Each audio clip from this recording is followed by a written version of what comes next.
Hi, I'm Steve Rose. Thank you for asking me to speak today, and I'm sorry I can't be with you in person, but it looks like you're having a full and exciting day. I want to talk a little bit about a project that I've been involved in, and I've called this talk Online Family Partnership, a collaboration focused on tactile communication. I just want to say a little bit about my background. So I'm a speech and language therapist, and I have two roles. I work at Great Ormond Street Hospital in the neurodisability service, and I also spend a little bit of time working independently as a speech and language therapist and deafblind consultant. I have a real focus on development with an emphasis on children, but not exclusively. Some of those children are getting older. And I really focus on communicative potentials and how people relate to each other. And that's a real interest of mine.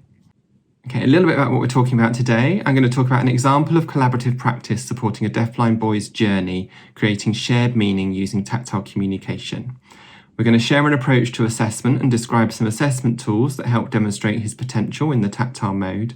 We're going to explore some of the benefits of this approach as shared by his mother, and there's also a chance to signpost to some resources.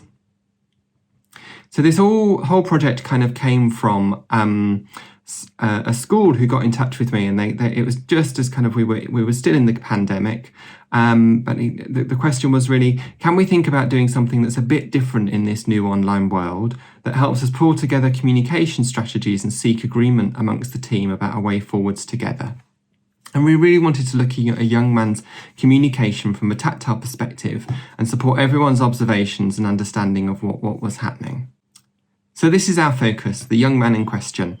This is a joyful young man who is a thrill seeker and adventurer. He's a lover of bass music, swimming, big movements and bouncing. At the outset, when I first meet him via our online project, he's described as being non-verbal, an emergent communicator. He has some on-body signs and some objects of reference using whole objects. Medically, he has a diagnosis of Norie's disease. He has profound vision level. He has a moderate hearing level. And he has autism, learning disability, and some mobility difficulties due to a tight Achilles tendon, which was released through the process of our project. But overall, he's a resilient and determined young man.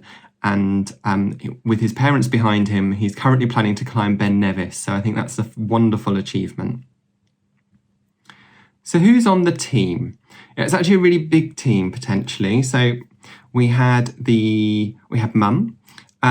We had myself, we had the teacher of the deaf, the Senko who chaired the team, class teacher, school intervener, social intervener, QTVI, VI teacher, but we also had some intermittent input from the learning disability nurse, the habilitation worker, and also the music therapist. So, how did we approach what we did? We decided that we would have MDT access to a video sharing platform, which I'll talk about in just a minute.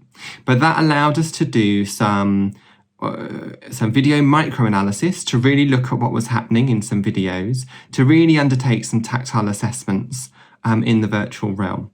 That kind of led to having some online family and MDT meetings, which we actually held on a termly basis to establish shared goals and plans. And it then became a cyclical process of meetings and videos, meetings, goals. So this is an example of the video sharing platforms called Seesaw.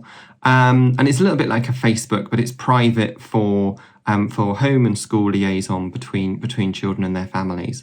But it allowed mum and school to upload some videos of things that were happening, and it allowed us to look at those and share them between us really nicely.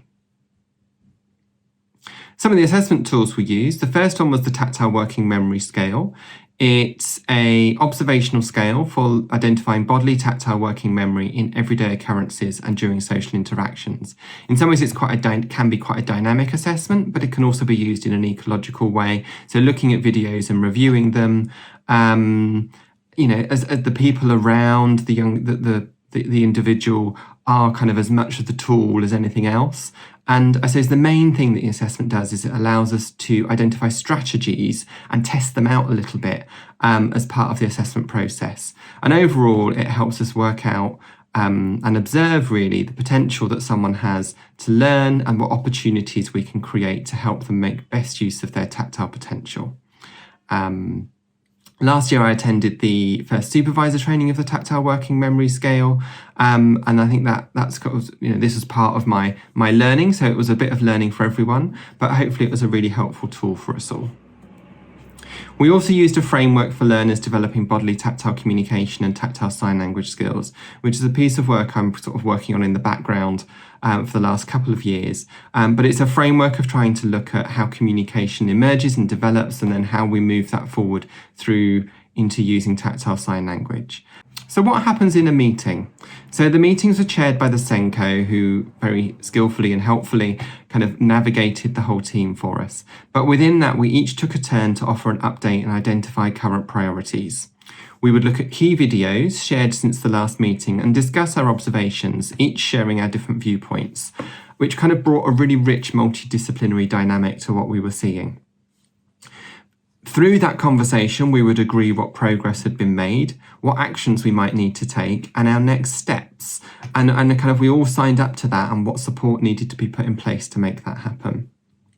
After the meeting, I'd share a short summary of the discussion and an action plan, and we'd agree a meeting for the next day. And that kind of became a cycle for us every term over the duration of the project. So, where were we at the beginning? At the beginning, I think it was quite clear from video observations that our young man was aware that his hands carried meaning. There was some early use of signs. He was using the on-body sign for more to request repetition of activities and objects. And he was also showing individual expressions linked to experiences, which we'll have a look at in just a second. He was aware that objects carried meaning, so he was using some objects of reference. We also saw really clearly in the videos that he was, from someone who had a history of being tactile defensive, he was actually a really active tactile explorer. And he was also showing a positive response to sound after recently being given hearing aids and exploring that in music and pleasure sessions. So what were our goals? Our next step was really to provide him more access to sign language, to kind of give him more access and exposure so that he could kind of get access to language in the tactile way. We did this, so we included a joining in routine, so creating a way to work with him, using hand-under-hand exploration and listening to his hands so that we could create shared and joint attention. We also talked about how to confirm his expressions, so showing that I recognise that you're sharing something. We might not always know what it is, but it was about recognising that his hands had the power as much as our hands had the power. And it was also about expanding the function where he was using and who he was using the signs that he was already using. In terms of listening, we looked at expanding listening experiences and maximising his use of hearing aids. And I say through our discussion, we acknowledged the limitations of the role of objects and talked about exploring tactile symbols a bit more to increase his kind of vocabulary in that mode. Here's a very short video of our young man, and here we can see him just exploring a rice cake here, but you can see some of his lovely tactile exploration. Here he's bashing it against his hand, feeling the shape, testing the depth, and looking at the crevices and tracing the contours of the shape of the object that he's exploring. So that's kind of how he gets impressions of what's going on. But he's also, there's a little testing gesture. You can see he's almost thinking about the object that he's just felt. So there's kind of an expression that's coming related to his experience. And here are just some of the snapshots of those images. So you can see he's making an impression of the object that he's holding, but then also he gets this kind of trace or this expression that comes from kind of having that experience with the object. Over time, what did that mean? It meant that he began to combine two signs for more and food in home, school, and the community.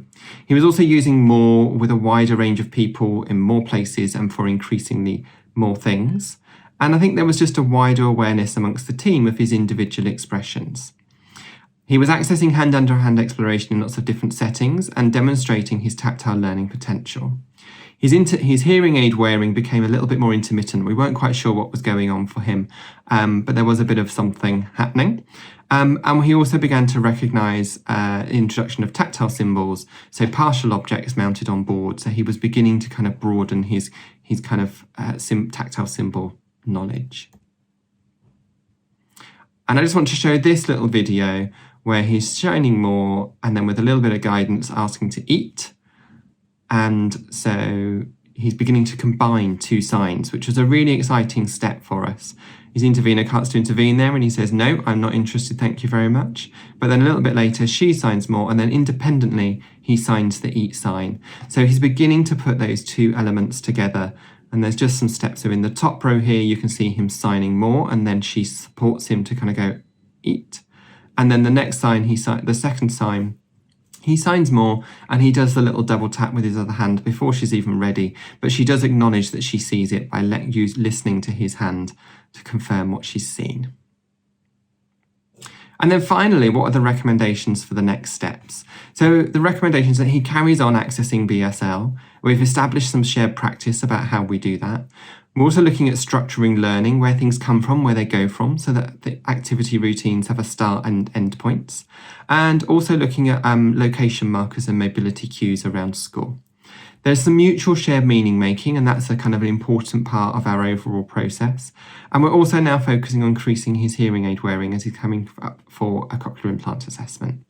And then finally, we're beginning to explore the role of the tactile calendar. Now that we have more symbols available, it allows us to look at other things for him. So it was a really exciting little project and thinking about what happened for him. But what did Mum think? Because I think that was a really important player within our team. And we just asked Mum a few questions.